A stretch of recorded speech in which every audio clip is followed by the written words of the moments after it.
China has long been the world's factory, assembling and sending out things from mobile phones to air conditioners, but now it wants more. In 2015, the government announced a blueprint, Made in China 2025. It's essentially a plan to upgrade the country's factory assembly lines from making things like cheap plastic flowers to high-end medical devices.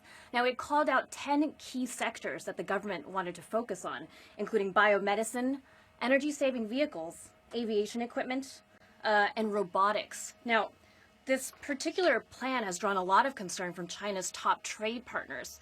The European Union Chamber of Commerce here in China released earlier today a report calling it a, quote, import substitution plan. Now, trade with Europe and China is it's worth a lot of money. It's over 1 billion euros a day. So clearly, if China were able to ramp up its manufacturing capability, Europe stands to lose out in quite a bit in terms of trade dollars. Now, the president of the EU Chamber, Eric Woodker, discussed this live earlier on Squawk Box. We think that actually market forces would be better used in order to get there. And hence this heavy-handed interference that we might call masters actually might distort markets and actually might cause havoc to European business opportunities, not only here but also elsewhere in the world. Now, China has often been criticized as a difficult place for foreign companies to do business.